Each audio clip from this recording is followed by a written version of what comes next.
So, tenemos el gusto y el honor de que nos acompañe uno de los mejores médicos de anestesiología y medicina crítica a nivel nacional.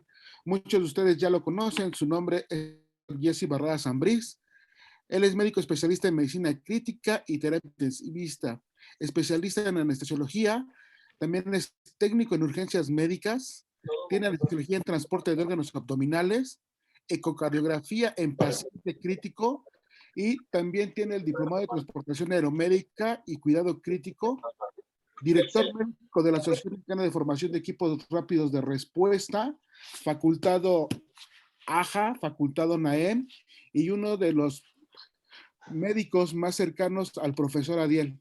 Para Educación Médica Hospitalaria es un gusto y un placer que esta noche el doctor nos acompañe con esta ponencia que tenemos el día de hoy para ustedes. Doctor, les cedo cámaras y micrófonos. Muchas gracias, buenas noches y sean todos bienvenidos a este webinar. ¿Qué tal? Mucho gusto, buenas noches. Bueno, antes que nada, muchas gracias por la invitación. La verdad, bueno, es un placer compartir con ustedes esta noche. Y bueno, aprender un poco de todos aquí. Aprendo también de ustedes, obviamente, en el curso de la charla. Vamos, por favor, a silenciar los micrófonos para que no se interrumpa mucho el audio, ¿sí?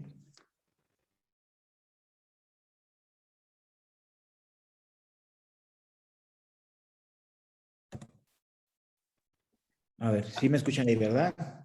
Es que si silencias todos, creo que también se silencia el mío. Entonces, sí, amigo, pero ya los silencié todos. Si los vuelvo a silenciar, ya nada más activa el tuyo, porfa. Ok, dale. Sí. Muy bien. Ok, bueno. Entonces, bueno, el día de hoy vamos a hablar de lo que es un tema muy interesante, que es el uso de aminas vasoactivas. Y es muy interesante porque, bueno, eso es el soporte de muchas atenciones médicas, tanto a nivel hospitalario, área de urgencias, área de choque, terapia intensiva, anestesiología. Realmente el uso de aminas es fundamental, pero es también muy temido. Es también muy temido y muchas de las veces lo hacemos mal implementado, ¿sí? Entonces, la intención es conocer un poco a fondo, dar un poco de repaso de esto. No vamos a tratar de que de aquí salgan expertos en aminas y en dosis, infusiones, porque, bueno, para todo esto necesitamos un largo aprendizaje de todo. Entonces, no es tan fácil, pero bueno, vamos a tratar de recopilar un poco la ideología y darle un poquito de rumbo a este uso de aminas. Sí.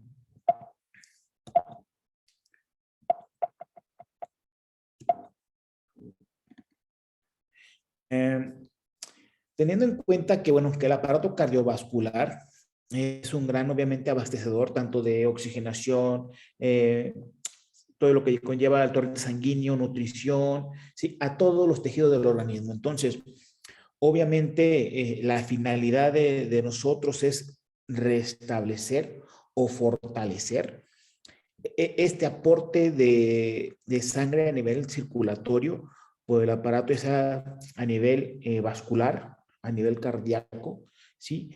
Con la intención de seguir fomentando este aporte nutricio, ese aporte de oxigenación a todo el organismo, ¿sí? Y teniendo en cuenta que el sistema cardiovascular es un sistema dinámico y que obviamente sintetiza y modifica tanto la actividad como la respuesta que puede llegar a haber en todos los niveles, tanto a nivel vascular y a nivel miocárdico. Entonces, no nada más vamos a tener esa producción o cese y distribución, sino que también el mismo organismo va a saber o va a determinar cuándo tener cierta respuesta ante qué estímulo y también cuándo va a verse afectado de esta respuesta por algún otro factor patológico. Una falla cardíaca obviamente resulta en un síndrome muy complejo, ¿sí? Causante de varias diversas vías neuromorales, como pueden ser a nivel del sistema renina-angiotensina, a nivel simpático, a nivel de endotelio vascular, a nivel de diversas sustancias como citocinas, y todo esto va a provocar de cierta manera o en cierto modo, tarde que temprano, una afectación del sistema cardiocirculatorio. Y es aquí donde nosotros tenemos que tomar muy en cuenta cuándo implementar y cuándo hacer aporte de estos medicamentos. Y otra parte muy importante aquí también que a mí me gusta mucho, esta diapositiva y un par más adelante que vamos a ir viendo, es que esta pérdida de la función de la bomba nos ha dado esta entrada al mundo de saber qué está pasando, o sea, qué está pasando dentro del sistema circulatorio. Y esto nos ha hecho a nosotros abrir un campo totalmente inmenso de farmacología que existe. Hay libros totalmente pura farmacología cardíaca, libros totalmente enfocados a la pura farmacología cardíaca y con la intención de saber qué pasa, cuál nos puede apoyar más, cuál nos sirve más, en qué momento uno, en qué momento otro, ¿sí? Pero lo que no podemos nosotros perder de vista aquí, lo que no podemos nosotros perder de vista es que, al igual que cuando, por ejemplo, platicamos de ventilación mecánica, que la ventilación mecánica no es la cura para la enfermedad, es un proceso temporal. Bueno, el uso de aminas vasoactivas. El uso de aminas es un proceso temporal. Es un proceso temporal que vamos a utilizar mientras arreglamos el problema de base. Mientras vemos cómo podemos apoyar para ese estado de shock séptico, para ese estado de shock anafiláctico, para esa insuficiencia cardíaca, ¿sí? Entonces, es para mientras aportamos esta parte de aminas vasoactivas, mientras arreglamos realmente el problema de fondo, que es lo que nos está causando este deterioro del paciente. Estos componentes vasoactivos son fundamentales para el manejo del paciente, obviamente con estado crítico, que tenga alguna falla del sistema cardíaco, alguna falla o alguna alteración en un estado de shock, que obviamente vamos a esperar nosotros unos efectos benéficos, que es obviamente nuestra intención, pero esto no es el todo. O sea, realmente a veces esta implementación de fármacos conllevan una alteración. ¿Por qué? Porque son fármacos de manera exógena al organismo y esto va a provocar para nosotros que tengan una respuesta cardíaca, una respuesta vascular, ¿sí? Porque no sabemos el paciente cómo va a responder a ellos. No sabemos si va a responder rápido, si va a responder en forma exagerada a lo que nosotros esperamos, o va a tener una respuesta subóptima a lo que nosotros queremos. Entonces, y lo importante aquí es saber que estos fármacos van a provocar de una u de otra manera una alteración vascular como cardíaca. Hemos visto en gran parte de muchos pacientes de UCI, por ejemplo, que tienen días con norepinefrina, días con epinefrina, días con vasopresina, que empiezan a hacer isquemias en las extremidades, a nivel de los dedos, ¿sí? Pérdida a nivel de de las falanges, por esta parte a nivel de orejas, por esta parte de isquemia que se tiene, que se llega a tener por la alteración del flujo sanguíneo, pacientes que hacen una falla cardíaca más exacerbada por el uso de medicamentos, ¿sí? O a veces medicamentos que salen al mercado, los llegamos a usar nosotros pensando que puede ser la causa de una insuficiencia cardíaca, los aplicamos, vemos mejoría, nos desviamos de la atención de fondo, porque vemos que este medicamento está haciendo buen efecto y cuando tratamos de quitar el medicamento nos damos cuenta que el paciente no mejora y nunca va a mejorar porque es únicamente la pantalla de que eso está pasando así, porque no hemos arreglado realmente la situación de fondo. Entonces, hay que tener en cuenta hasta el momento, uno, que estos medicamentos son únicamente de soporte. Dos, que estos medicamentos también van a provocar una alteración cardíaca, una alteración vascular, ¿de acuerdo? Entonces, hasta ahorita, eso es lo que debemos llevar en mente, estas partes, de los medicamentos vasoactivos. Al igual que la intubación, al igual que la ventilación mecánica, el manejo de fármacos vasoactivos se aplican porque el paciente está en un estado crítico, porque por una u otra causa estamos en un escenario con pacientes críticos, con pacientes con un estado clínico deteriorado, con una inestabilidad hemodinámica, ¿sí? Lo cual a nosotros nos dice que debemos aportar esta parte y no desviarnos de la parte de fondo. Tenemos un estado de shock hemorrágico, aplicamos aminas activas mientras recuperamos volemia. Tenemos un estado de shock séptico, aplicamos aminas activas mientras recuperamos o aportamos antibioticoterapia o algún otro fármaco que sea para combatir esta parte séptica, ¿sí? Tenemos un estado de shock con una afección a lo mejor neurológica, medular, bueno, aplicamos aminas activas mientras se resuelve, sea por vía quirúrgica, esta parte neurológica, esta parte medular. Entonces, y tener en cuenta que, entonces, que el paciente está en un estado crítico y que el reflejo que nosotros estamos viendo de esta hipotensión, de esta bradicardia, taquicardia, alteración del ritmo, insuficiencia cardíaca, consecuencia de muchas otras causas más. Entonces, no creer que al aplicarle norepi, al aplicarle vasopresina, al aplicarle dobuta, ya curamos al paciente. O sea, ya lo curamos, ya recuperó presión arterial, porque ya mejoró la frecuencia cardíaca. No, no lo curamos. Únicamente lo estamos deteniendo. Solo lo estamos deteniendo para poder hacer algo más con este paciente crítico. ¿De dónde vienen estos fármacos? Estos fármacos vienen de una área a nivel de las glándulas suprarrenales, ¿sí? Que se encuentran en los polos superiores de los riñones. Estas tienen dos partes, que es una parte endocrina, que es la corteza adrenal, y aquí se producen glucocorticoides, mineralocorticoides, ¿sí? Y algunas otras sustancias andrógenas. Y una médula adrenal, en la cual se encarga de liberar las catecolaminas hacia la circulación sanguínea, que es parte importante de lo que vamos a tratar el día de hoy. Estas se almacenan catecolaminas como es la adrenalina, noradrenalina, ¿sí? Pero algunas otras sustancias también más, como la sustancia P, serotonina, ¿sí? Metencefalina, algunos otros neuropéptidos. Pero lo que a nosotros nos interesa al día de hoy son estas, son las catecolaminas. ¿Y por qué catecolaminas a estas sustancias vasoactivas? Por el grupo catecol que contienen. ¿Sí? El grupo catecol, y obviamente esto es lo que nosotros la importancia. ¿Y cuáles tenemos? Bueno, tenemos, dependiendo de la fase en que se encuentre este proceso de formación, ¿sí? Vamos a tener tanto la dopamina, la noradrenalina y la adrenalina en forma principal como medicamento activo para nosotros, ¿sí? Y esto va a ser dependiendo del proceso en el que se encuentre esta formación. ¿Por qué son importantes estas? Bueno, porque son las que tenemos en el mercado, son las que tenemos como fármacos para nosotros poderlos implementar y aplicar a nuestros pacientes, ¿sí?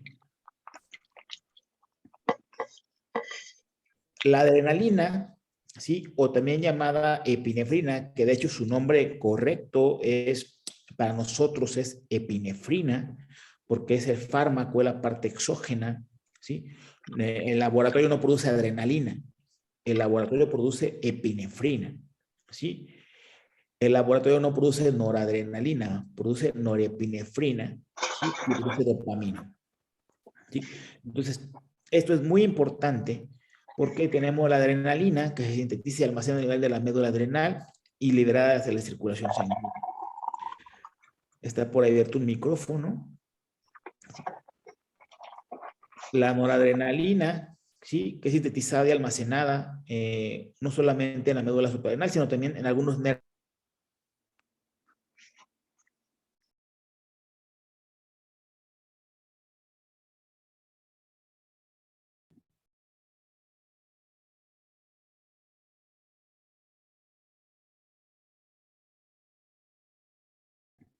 Estamos.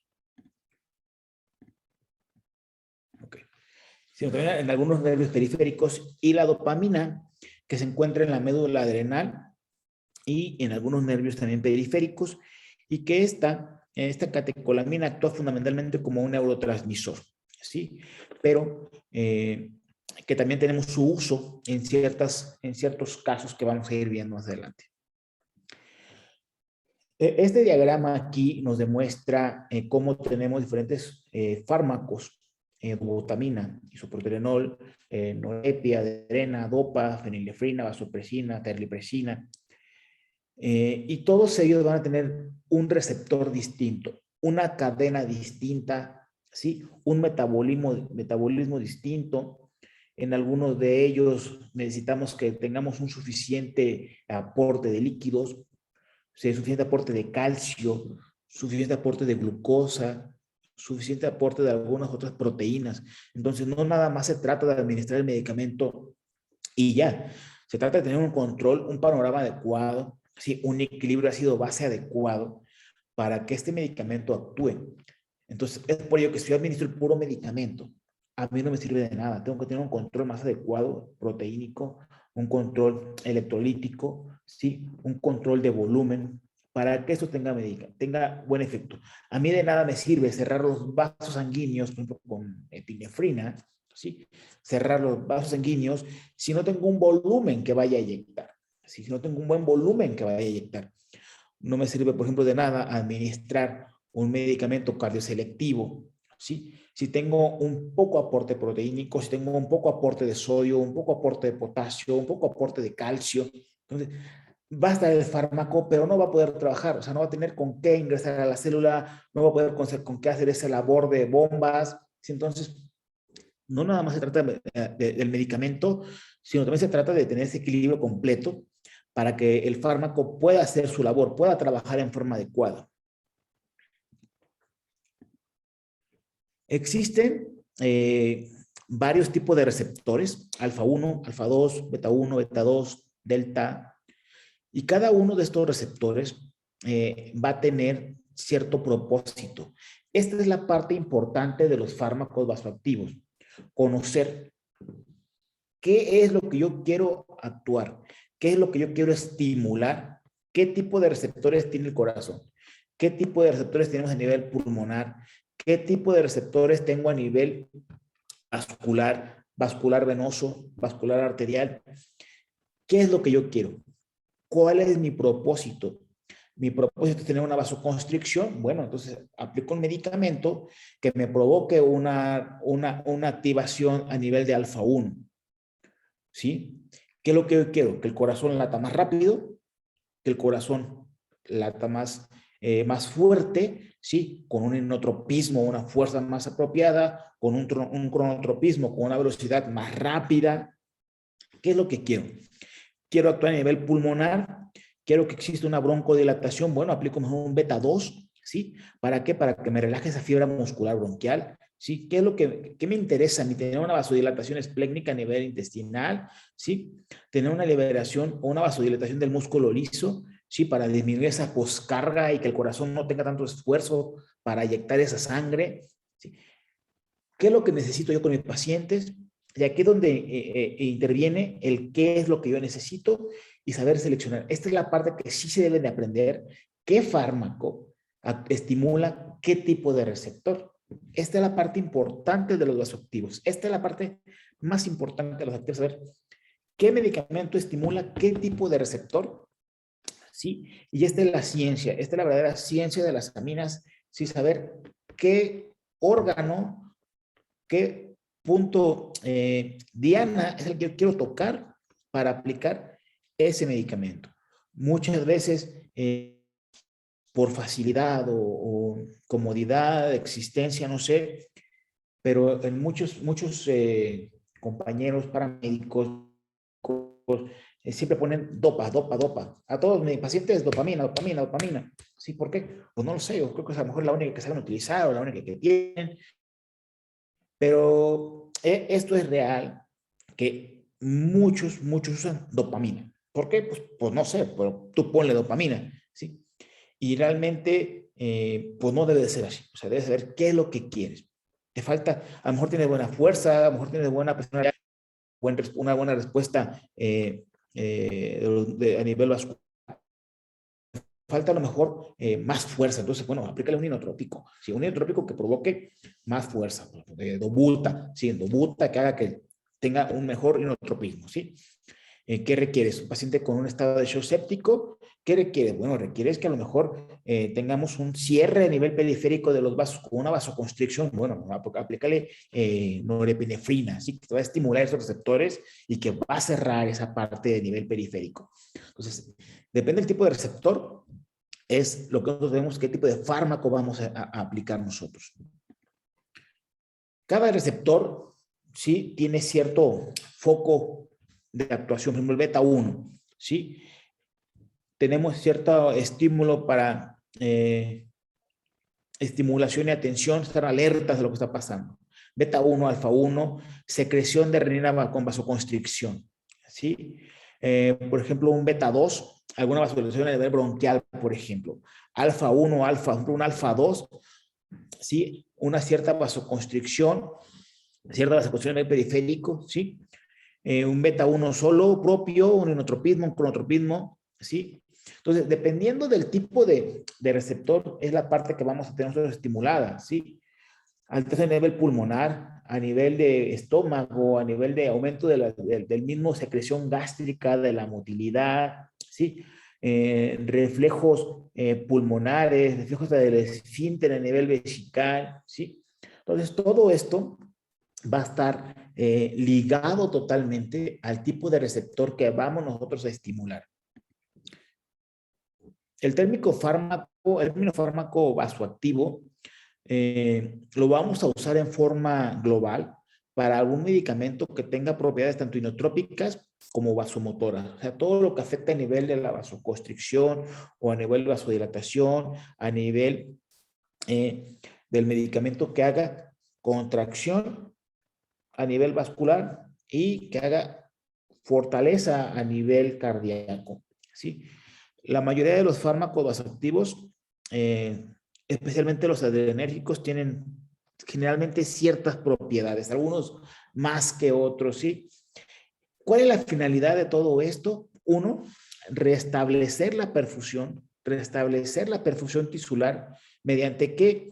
Pues mediante aumento de la presión arterial, mediante aumento del gasto cardíaco. ¿Para qué? Pues como veíamos en la primera diapositiva, con la intención de mejorar el incremento de aporte de oxígeno, el incremento de aporte de nutrientes. Entonces, esta va a ser nuestra principal meta al momento de nosotros aplicar un fármaco vasoactivo.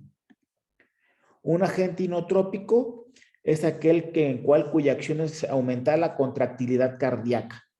De manera obviamente estricta, va a hacer que mejore el gasto cardíaco, obviamente dependiendo directamente de la frecuencia cardíaca. Ya veíamos de una precarga para que tenga una buena entrada de sangre al corazón y que esa contracción que sea adecuada tenga volumen para eyección, y también mejorar la poscarga para que esa eyección no tenga ninguna resistencia y pueda ser eyectada en forma adecuada al sistema circulatorio. Entonces, va a depender de todo esto. Algunos inotrópicos también tienen propiedades vasodilatadoras, a lo cual se le llama inodilatadores, ¿sí? Que también mejoran la contractilidad. ¿Por qué? Porque obviamente tener una vasodilatación en poscarga mejora que la eyección sanguínea pueda salir del corazón y puede llegar finalmente hasta donde nosotros queremos a nivel a nivel del sistema circulatorio. Y los vasopresores van a inducir una vasoconstricción, totalmente aumentando el tono vascular. Y de esta manera aumentan la presión arterial media para tratar de mantener un flujo sanguíneo a nivel de órganos vitales. Recuerden que para nosotros lo que nos importa mucho es la presión arterial media, porque con esta presión arterial media nosotros garantizamos el flujo sanguíneo a todos los órganos, y cada órgano va a tener una alteración dependiendo de diferentes niveles de flujos sanguíneos. Entonces, no es lo mismo tener un flujo sanguíneo con una presión arterial media para hacer que el riñón funcione bien a hacer que el cerebro funcione bien. Entonces, lo ideal es mantener la presión arterial media dependiendo de la patología que existe. usted repite y repite, que no nada más va a ser mejorar esto, sino mejorar con la intención de favorecer la patología inicial. Estos fármacos inotrópicos se van a clasificar dependiendo de su sitio de acción, ¿sí? Tenemos algunos grupos, como las catecolaminas, en la cual, bueno, tenemos la adrenalina, la noradrenalina, el isoproterenol, ¿sí? No catecolaminas, así como puede ser la efedrina, ¿sí?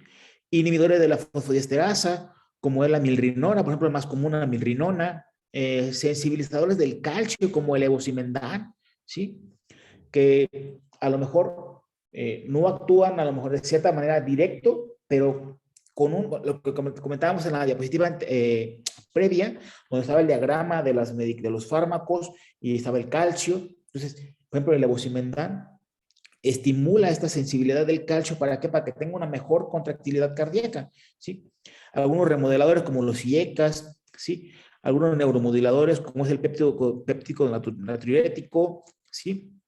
Y algunos otros medicamentos que vamos a tener nosotros como tipo de selectivos también para efectos inotrópicos. Aquí vemos, es la misma diapositiva, nada más un poco más agrandada. ¿Para qué? Para hacer énfasis en las catecolaminas, que son las que a nosotros ahorita nos interesan un poco más, ¿sí? Como puede ser la adrenalina, noradrenalina, ¿sí? La efedrina, dobuta. Entonces, para enfatizar este grupo de fármacos. Estos son de los neuromoduladores que ya veíamos. Y bueno, ahora sí, ya vimos esta parte. Vamos a ver un poco. Entonces, vimos la clasificación de los fármacos, cómo los tenemos. Vimos que son únicamente medicamentos para mejorar el estado actual mientras resolvemos la otra patología de fondo. Ya tenemos medicamentos que son para mejorar la contractilidad cardíaca y medicamentos que son para mejorar el tono vascular, con la única intención de mejorar un buen gasto cardíaco, favoreciendo o ayudando a esa precarga y a esa poscarga que debe de haber para que todo tenga un buen circuito. Esta tabla realmente es muy interesante, ¿sí? Es una perfusión de tejidos que requiere, es un diagrama para la perfusión de los tejidos a diferentes sitios. Con esta tablita podríamos dar nosotros realmente la charla completa, ¿no? ¿Por qué? Ya veíamos que se va a tratar de mejorar ciertos órganos. Pero estos órganos, está por ahí otro micrófono por ahí abierto. De Alberto, alguien.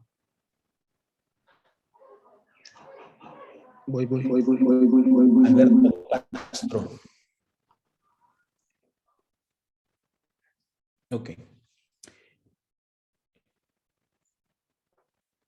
Bien. Ya me perdí un poco. Vamos a procurar, sí, tener mucha atención en el micro porque sí la verdad que sí te distrae mucho. Te distrae mucho el audio que se escucha. Entonces, vamos a tratar de tener esta parte de los audios, por favor, porque si se escucha el audio y sí, la verdad que sí te distrae un poco. Entonces, bueno, retomando esta diapositiva, tenemos esta bomba, esta tabla que hace énfasis en los diferentes órganos que vamos a obtener como puntos selectivos, que es el cerebro, el pulmón, el corazón y el hígado y riñones. ¿De qué va a depender el tipo de fármaco que yo voy a aplicar? Pues va a depender de lo que yo necesito mejorar. Para tener una buena hemodinamia, para tener una buena perfusión corporal, necesitamos tener 4 puntos importantes resueltos. 1, tener una bomba efectiva. ¿Qué quiere decir? Que el corazón tenga una buena eyección de sangre, que el corazón tenga un buen gasto cardíaco. Y esto lo vamos a lograr teniendo una buena precarga, mejorando la postcarga, pero que el corazón funcione adecuado, ¿sí? Que no tengamos nada que interrumpa esa función cardíaca. Si tenemos algo que nos está interrumpiendo, bueno, mejorarla. Por ejemplo, ¿qué puede ser? Un taponamiento cardíaco. Sí, un taponamiento cardíaco. Podemos administrar un medicamento que mejore la contractilidad, por ejemplo, un inotrópico, mientras resolvemos esta alteración que puede ser un taponamiento cardíaco, ¿no? O un paciente que tenga falla cardíaca, mejorando a lo mejor con un poco de dobutamina esa contractibilidad cardíaca que tenemos. Entonces, una vez que mejoremos la bomba, mejoramos todo el gasto cardíaco.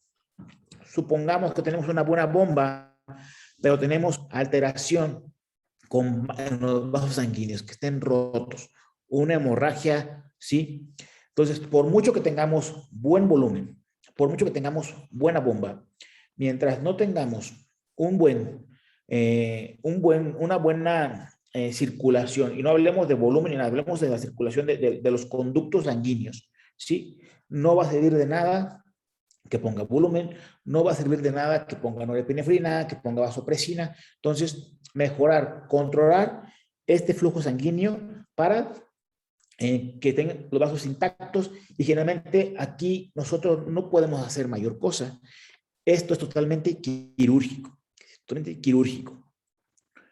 Volumen, a lo mejor no tenemos alteraciones en la bomba, no tenemos alteraciones en los vasos sanguíneos, pero tenemos alteraciones en el volumen, que puede ser por pérdidas de volumen a nivel intestinal, a nivel urinario, a nivel de sangrados, ¿sí? Entonces, esta pérdida de volumen tiene que recuperar a nosotros para poder restablecer el sistema circulatorio, poderlo restablecer el sistema circulatorio, ¿sí?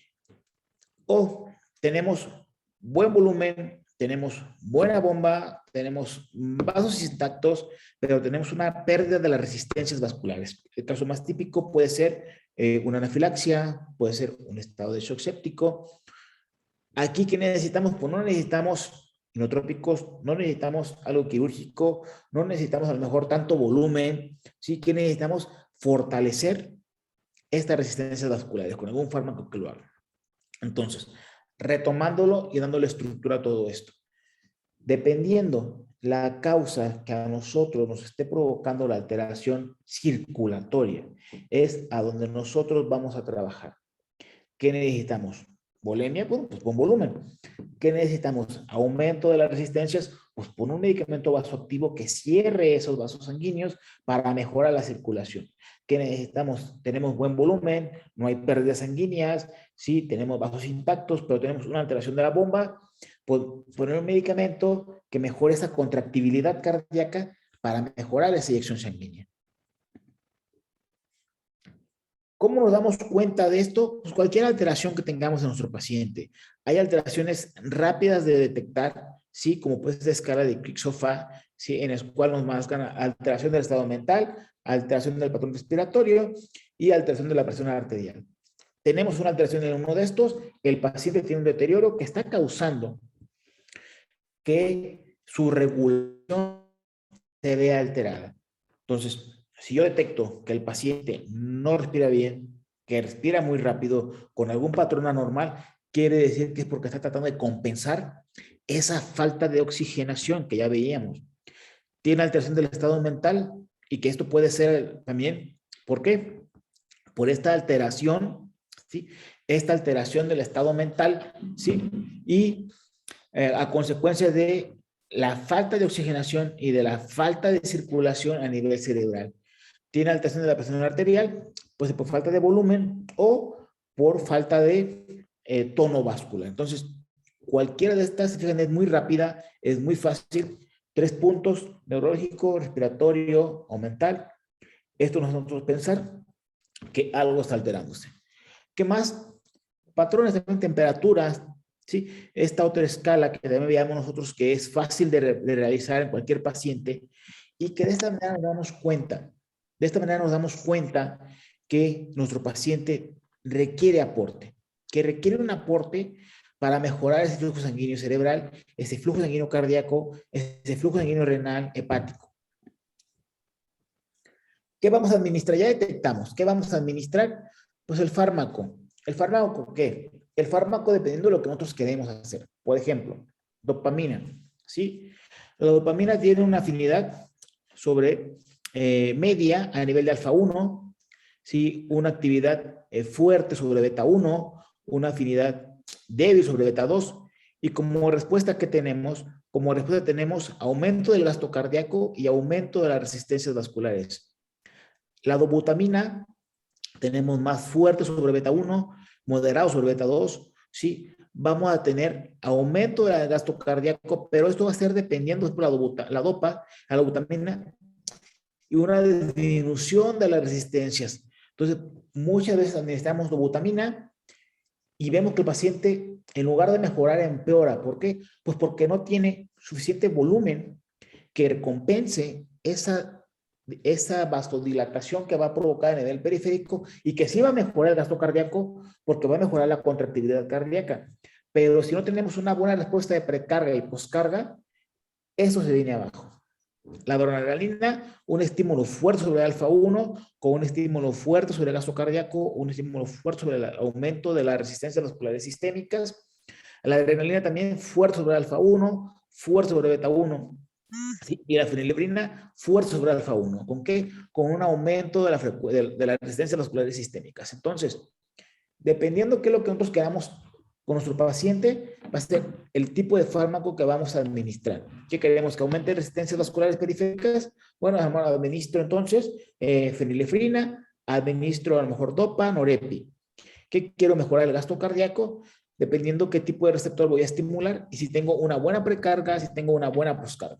Entonces, esta tabla también está realmente muy didáctica, porque nos marca claramente qué tipo de respuesta tenemos, sobre qué receptor y con qué medicamento, que son obviamente los más utilizados para nosotros.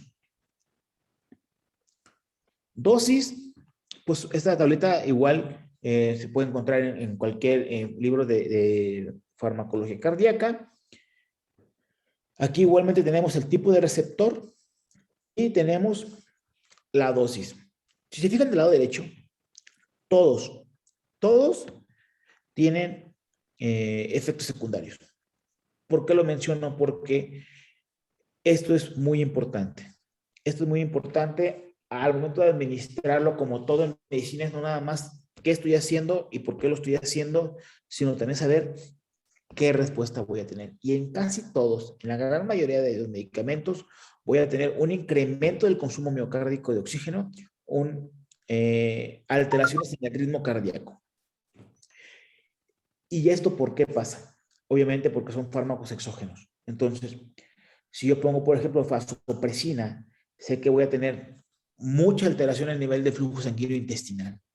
Si yo pongo dopamina, sé que voy a aumentar ese consumo de oxígeno a nivel cardíaco, y que si el paciente ya tiene un deterioro del consumo de oxígeno cardíaco por alguna alteración isquémica o alguna otra cosa, pues le va a provocar más alteración. Entonces, no nada más es aplicarlo por aplicarlo, sino saber qué más va a tener, qué consecuencias vamos a tener con esto.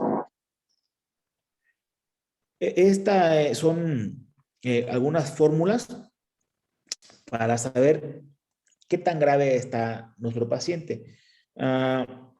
Realmente este tipo de estudios son pocos los que se hacen, y son realmente, yo no le doy mayor utilidad, porque si el paciente tiene mayor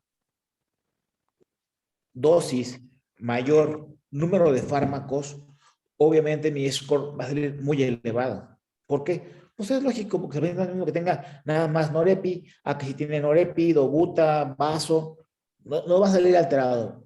Entonces, lo mencionan, pero realmente no es tan útil por este comentario, porque a mayor número de fármacos, mayor dosis, pues obviamente mayor gravedad, mayor mortalidad. ¿Qué es importante? Es importante saber cómo la van a aplicar. ¿Cómo la van a aplicar? Y aquí, ¿qué es lo importante? Aquí lo importante saber es cómo la va a aplicar su hospital. Cómo la va a aplicar su institución, para saber qué tipo de diluciones pueden tener. Por ejemplo, yo en los hospitales no estoy, yo al personal de enfermería comentamos que el paciente requiere norepinefrina, únicamente decimos, iniciamos norepinefrina a tantos microgramos kilo minuto y ya. No hay que decirle cómo tienen que diluirla, nada. ¿Por qué? Porque ya tiene un estándar. ¿Cuál es el estándar? A lo mejor para aplicar 2 ámpulas en 250. Quiero aplicar, por ejemplo, vasopresina, ya sabemos que a lo mejor son 40 unidades en 100 mililitros.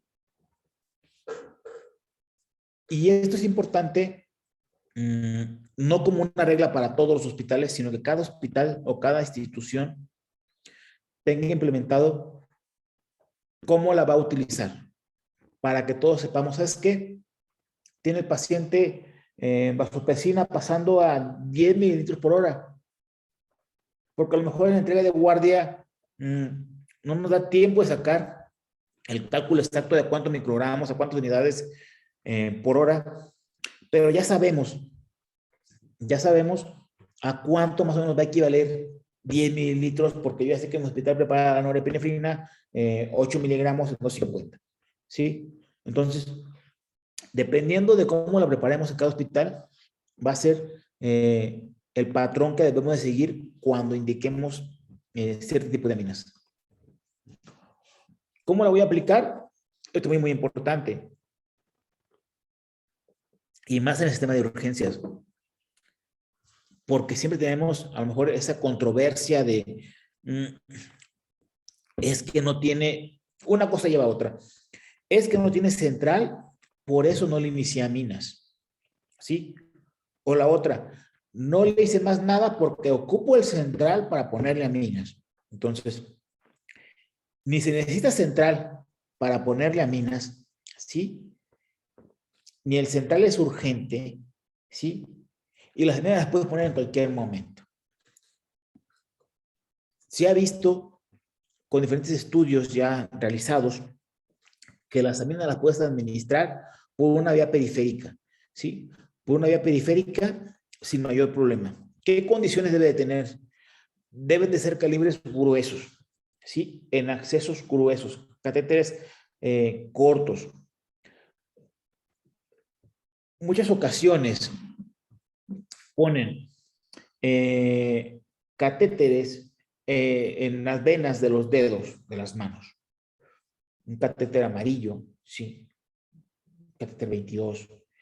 En las venas de los dedos que apenas si se logran ver. Obviamente, ese tipo de venas no son las óptimas para poner aminas. Pero si ponemos un catéter 16, 18, ¿sí? 20 en una vena proximal, gruesa, se le puede poner aminas sin ningún problema. Este tipo de estudios demuestran que no hay mayor incidencia en aplicar aminas hasta por 72 horas, ¿sí? Entonces, se pueden poner aminas en ese momento, ¿sí? No esperarnos hasta media hora en lo que llegamos del accidente al hospital, ¿sí? O una hora en lo que estamos en sala de urgencias hasta que llega el médico de UCI, hasta que llega el médico de choque, para ponerle un central, para poder iniciar aminas, y mientras una paciente lleva una hora con presiones arteriales medias de 40, de 50, ¿sí? Entonces, se pueden iniciar las aminas con estas características. ¿Qué es lo más que van a llegar a encontrar? Extravasación de los medicamentos.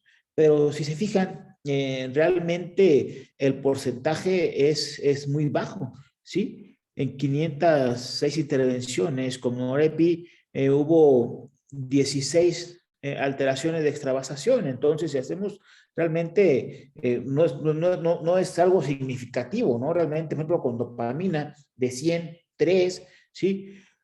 Con fenilefrina realmente no hubo mayor problema de extravasación. ¿Por qué? Porque son medicamentos que son por bolos. Entonces, si fijan, realmente no hay tanto problema en la administración por vías periféricas de las aminas. Como conclusiones, ¿qué tenemos? Como conclusiones tenemos que los fármacos vasoactivos mejoran el gasto cardíaco y el tono vascular a corto plazo, ¿sí? En la mayoría, obviamente, son alternativas para estabilizar al paciente en un estado de shock cardiogénico, hipovolémico, del que tengamos, ¿sí? Mientras mejoramos la condición clínica y mantener una adecuada perfusión sanguínea. Esta va a ser la meta principal de nuestras aminas. Segundo punto, todas las aminas tienen efectos secundarios. Todas nos van a dar un efecto adverso. Todas. Todos están limitados por la gran cantidad, obviamente, y variables de los pacientes en estado de shock. ¿A qué nos referimos? A que dependiendo del tipo de estado de shock, es el tipo de aminas que voy a necesitar para saber el patrón hemodinámico, que ya digamos que puede ser por falla de bomba, por falta de líquido, por alteraciones en la estructura vascular, por alteraciones a nivel del tono vascular. Entonces, dependiendo de todo esto, va a ser nosotros el tipo de tratamiento que vamos a brindar, tanto correctivo de la patología como de soporte con la amina vasoactiva. La elección de uno o de otro fármaco va a depender del efecto que nosotros busquemos, sea inotrópico o vasopresor, y teniendo en cuenta qué consecuencias secundarias vamos a presentar de estos de ellos. ¿De acuerdo? Entonces, recapitulando todo esto, tenemos a nivel vascular que puede hacer alteraciones por falta de volumen, por falta de tono, a nivel cardíaco, por alteraciones de la frecuencia, por alteraciones de la fuerza de contractibilidad, y saber sobre qué quiero actuar para saber qué tipo de fármaco voy a actuar, sobre qué receptor quiero yo estimular y qué fármaco es el que me da más estímulo, ¿sí? Más estímulo sobre esto. A nivel de urgencias, a lo mejor, ¿qué dos fármacos en forma así gruesa? Si yo quiero dar inotropismo, a lo mejor aplicamos dobutamina. Si yo quiero aplicar aumento del tono vascular, aplicamos norepinefrina. Son como que a lo mejor los principales dos que yo quiero estimular, que yo quiero brindar para, así a muy grosso modo, a nivel, por ejemplo, de urgencias, a nivel hospitalario, a nivel de sala de urgencias, son los que podríamos implementar, ¿sí? No sé si contemos con algún espacio para, si tenemos alguna duda, resolverla, lo que puedo resolver yo, si no la resolvemos entre todos. No sé cómo andemos de tiempo. Muy bien, doctor, muchas gracias. Excelente ponencia. Estamos muy bien de tiempo. Le voy a pedir, por favor, a nuestra directora médico, si fuera tan amable en moderar las preguntas que pudieran existir. A los participantes, ya sea que le escriban en el chat o levanten la mano para que nuestra directora médica, por favor, modere las preguntas, si fuera tan amable, y aprovechar que el doctor está en una excelente ponencia el día de hoy. Hola, muy buenas noches a todos. Muchas gracias por asistir. Hay una pregunta en donde, perdón por el gatito, en donde me dicen que en caso de no contar con bomba de infusión, ¿cómo se puede hacer el cálculo para pasarlo por gotero, por normogotero? Bueno, aquí no es difícil. ¿Por qué? Porque lo que hacen las bombas de infusión es que te ponen mililitros por hora. ¿Qué tienes que hacer? Bueno, tienes un microgotero, 60 microgotas es un mililitro, normogotero, 20 gotas es un mililitro. Entonces, tienes que hacer la conversión de cuántos mililitros vas a pasar por hora y luego sacar o hacer división de, si necesitas, por ejemplo, 3 mililitros hora de norepi, ¿sí? Pues pones 180 microgotas por minuto, ¿sí? Por hora. 180 por hora, lo tienes que traspolar ahora a microgotas por minuto. Entonces lo divides primero entre el número de gotas y luego entre 60 para saber cuántas microgotas o cuántas gotas por minuto. Esto a lo mejor suena enredoso, pero realmente no tiene nada de ciencia, es únicamente traspolarla a cuántos mililitros, saber cuántas gotas, si son microgotas o si son gotas por mililitro, y luego llevarla y dividirla nada más entre 60 para saber cuántas gotas, microgotas por minuto. Realmente no tiene, se escucha así, pero no tiene realmente mayor problema. Y sí se puede hacer, de hecho, casi siempre así lo hacemos en urgencias, porque en lo que instalan la bomba, en lo que encuentran en el circuito de bomba, ¿sí? En lo que encuentran que ya no tiene cargador la bomba, que no la sabemos programar, que ya está pitando, entonces agarras, la quitas y le empiezas a programar por gotas o microgotas por minuto. Ok, muchas gracias, doctor. David Flores pregunta que ¿cuáles son los requerimientos que se necesitan para tener una buena oxigenación? Pues realmente para tener una buena oxigenación, lo único que se necesita es ponerle oxígeno. O sea, pues el paciente no tiene buena oxigenación. Aquí, también recordemos que a un paciente no nada más se intuba o no nada más se le da ventilación mecánica cuando tiene problemas pulmonares. O sea, en ocasiones al paciente se tiene que intubar y ventilación mecánica cuando hay alteraciones del flujo sanguíneo, alteraciones de la bomba. Por ejemplo, un paciente que tiene un estado de shock hemorrágico, que calculamos una pérdida sanguínea, no sé, a lo mejor de 3,000 mililitros, el paciente tiene alteraciones renales, neurológicas, pulmonares, cardíacas, entonces tienes que intubarlo para mejorar. Si tenemos 3 eritrocitos, pues que los 3 eritrocitos vayan bien oxigenados. Entonces, no entiendo muy bien, pero creo que vamos por este lado. Entonces, ¿qué tenemos que hacer? Oxigenar primero al paciente. Si tú brindas el oxígeno adecuado, después vas a ver qué es lo que necesitas para que ese oxígeno llegue a nivel celular. Hay fármacos que luego nosotros aplicamos para mejorar la microcirculación a nivel periférico. Porque a lo mejor tenemos muy buena bomba, tenemos muy buena presión, pero tú tomas una gasometría venosa y te das cuenta que el cuerpo no está absorbiendo ese oxígeno. Entonces tienes que hacer algo que mejore esta circulación o microcirculación para mejorar y de esta manera el oxígeno pueda llegar a nivel de la microcirculación, pero este oxígeno tienes que aportarlo en forma de ventilación mecánica, ¿no? O de oxigenación con mascarilla o con el sistema que tú quieras. Pero entonces el oxígeno para la manera de aportarlo es con oxigenación de esta manera y de transportarlo mejorando obviamente la circulación o función de bomba o la microcirculación. ¿Sí?